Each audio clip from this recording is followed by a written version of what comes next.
First of all, this video will obviously contain data mining spoilers for SoD Phase 2. If you only want to know about what we're confirmed getting, check out this video. But if you hate reading patch notes, this is the right video for you. I'm going to visually guide you through all of the data mined info so you don't have to comb through it yourself. Most of this is unconfirmed, and Agrin said some of this won't even be here, but every other leak and data mine up to this point has been totally correct so far. If I had to guess, I would say the Belt and Boot Runes are in Phase 2, and then the Helm and Bracer Runes are later after that, but we really don't know. Also, don't forget to subscribe. Most of you guys aren't, and I'm working really hard to get this number as big as I can. First up, this is the new world buff we're getting from Gnomeregan, also giving move speed and focusing more on attack speed and crit, which is kind of cool. I'm going to get into the class runes first, and then do the items afterwards. For Druid, here are the quality of life books. Really nice that we get to res people now. Here are your Druid belt runes. Looks like a Wrath edition for each talent tree. Here are your boot runes, one for caster, tank, and cat. You'll probably want the tank one for PvP as well. There's only these two bracer runes, and they both seem a little bit underwhelming. And here are the Helm runes, including that Gale Winds talent that we saw data mined a while back, and the sick new Gore ability. For Hunter books, there's just Viper, which is also listed as a rune, but it was probably upgraded so that we can just always take it and we don't have to sacrifice anything. Here are the Hunter belt runes to pick from. I'm very happy to see Steady Shot in here, right next to melee spec, so either way you're getting a lot more buttons to push. Here are the boot runes, keeping up the theme of one ranged, one melee, and one in-between rune. And here are the bracers, more AoE damage and some attack speed for single target. Unfortunately, there weren't any Hunter Helm runes leaked, so let's move on. For Warlock books, it looks like we're getting Avoidance on our pet, Portal of Summoning, so you don't have to summon everyone individually anymore, and a chance to get soul shards from Drained Soul Ticks. Here are the Warlock belt runes. Cool to see a Grimoire in here, but the rest are all passives. Here are the boot runes. Great to see Shadow Flame from Wrath Destro and Demonic Knowledge from TBC Demo. Here are the Bracer runes, each one an ability that we've seen before. If you don't like the other two, Felguard seems like a solid choice. I wonder what kind of buff you'll get for sacrificing him. And here are the Helm runes. Looks like two Wrath talents, one for making your dots crit and one for cast speed. The Mage Quality of Life book is going to help you buff people faster and better, and the Mage belt runes are looking pretty awesome. Looks like one for each kind of style, and you could even mix and match them. Lots of wiggle room here. Here are the boot runes, including the Wrath talent Spell Power from the bottom of the Arcane tree, which is insanely broken. You could also get Brain Freeze or this heal thing, but Spell Power seems kind of busted. Here are the Bracer runes with this crazy Balefire Bolt ability that will literally kill you if you cast it 10 times.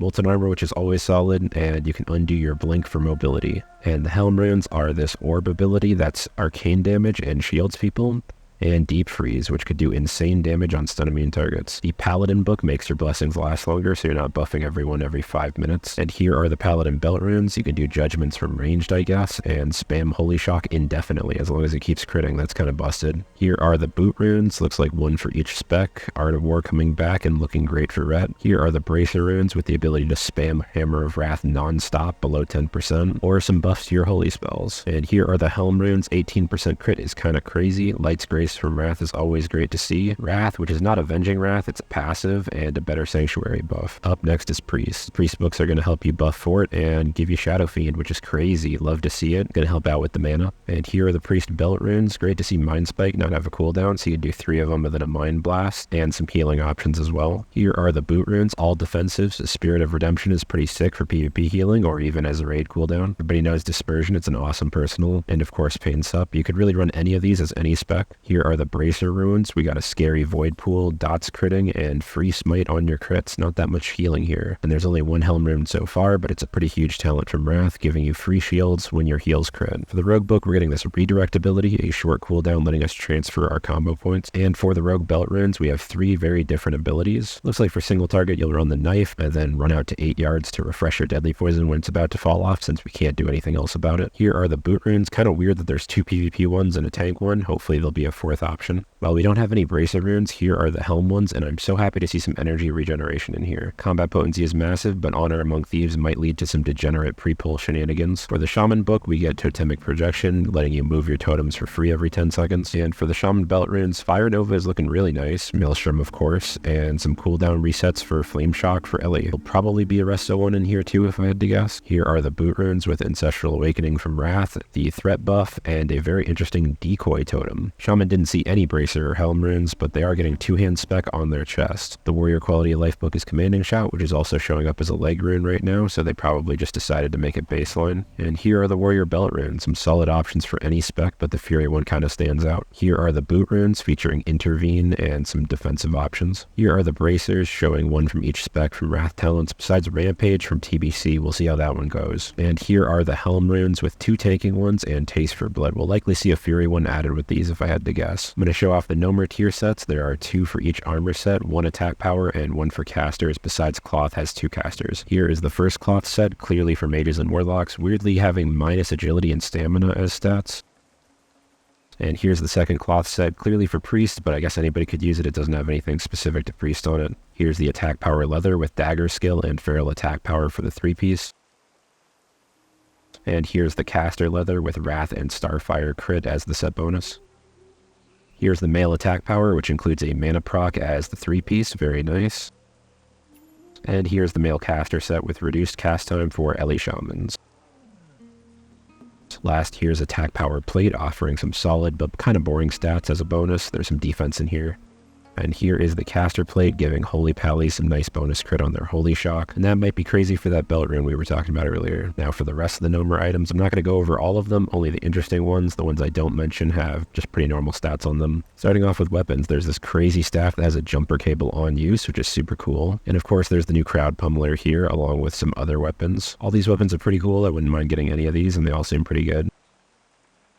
Here are all the main hand weapons, including this fist weapon that increases spell damage taken with an AoE proc, which is super awesome. Seems pretty sick to debuff the mobs right before the mage living flames. Here's all the one-handed weapons, so you could dual wield these or put it in your offhand with a main hand, but I don't see a slow sword in either of these, so that's unfortunate. And here's all the offhands, showing an axe with a disarm effect and a really slow fist weapon. Here's all the ranged weapons. It looks like this epic gun is going to be the Hunter Biss, and this arcane damage wand is going to be great for mage healers or anybody else really. Here's all the trinkets. These are some weird on-use ones, but nothing too insane. They all have like a 30-minute cooldown. Here's all the rings, kind of boring, but they're all just stats. I figured I'd show them anyway. But even though we do see some epic necklaces, they all just kind of have boring stats on them. Hit rating is kind of crazy, but compared to other exciting on-uses, it's just, a little stale. And there's this cool parachute cloak that gives you slow fall, and this epic mail belt that has some weapon skill on it. There's also some new profession items, but since you can see the full item on the recipe, I'm just going to show you guys the patterns for each profession. That way you can see the materials that go into crafting it as well. Here are the alchemy recipes, new vial and potion. Here are the blacksmithing plans, looks like a new material and the Holy Pally helm. Here's the enchanting stuff, 2 new weird enchants, a weapon one with more damage to mechanical creatures and one with 9 damage reflect on the chest. There's lots of new engineering stuff in here, including new mats, 2 new radiation bombs, one that does require engineering and one that doesn't, so that's pretty cool. There's the schematics for a cloth belt with a very interesting use effect on it. And the schematics to make the shield with a cool thorns effect on the blocks, pretty sick and going to be nice for paladin AoE stuff. Here are the leatherworking patterns with 4 epic helms, 2 for casters, 1 letting you regen mana while casting, and 2 for attack power, with the other ones letting you damage yourself for some haste. And a new leather material pattern.